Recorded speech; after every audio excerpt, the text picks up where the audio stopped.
మనం రాసినటువంటి programming code ఏదైతే ఉందో, అది కంప్యూటర్‌కి డైరెక్ట్‌గా అర్థం కాదనమాట. కంప్యూటర్‌కి అర్థమయ్యేది ఏంటి? జస్ట్ జీరోస్ అండ్ వన్స్ ఉన్నటువంటి లాంగ్వేజ్. దాన్నే మెషిన్ కోడ్ అంటారు.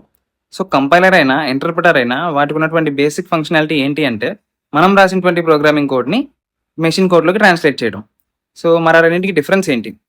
కంపైలర్ ఏం చేస్తుంది అంటే, మనం రాసినటువంటి మొత్తం కోడ్‌ని ఒకేసారి కంపైల్ చేయడానికి అంటే ట్రాన్స్‌లేట్ చేయడానికి ట్రై చేస్తుంది. కంపైల్ చేసి ఒక ఎగ్జిక్యూటబుల్ ఫైల్‌ని ప్రిపేర్ చేస్తుంది. ఆ ఎగ్జిక్యూటబుల్ ఫైల్‌ని రన్ చేస్తే మన కోడ్ ఎగ్జిక్యూట్ అవుతుందనమాట.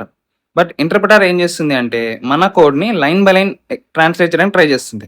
అంటే ఒక లైన్‌ని ట్రాన్స్‌లేట్ చేయడం, అది ఎగ్జిక్యూట్ చేయడం. నెక్స్ట్ లైన్‌ని ట్రాన్స్‌లేట్ చేయడం, అది దాన్ని ఎగ్జిక్యూట్ చేయడం.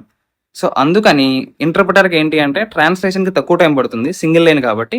బట్ ఓవరాల్ ఎగ్జిక్యూషన్‌కి ఎక్కువ టైం పడుతుంది. ఎందుకంటే ప్రతి లైన్‌ని ముందు ట్రాన్స్‌లేట్ చేసి ఎగ్జిక్యూట్ చేయాలి కాబట్టి. బట్ కంపైలర్‌కి కంపైల్ చేయడానికి ఎక్కువ టైం పడుతుంది. ఎగ్జిక్యూట్ చేయడానికి తక్కువ టైం పడుతుంది.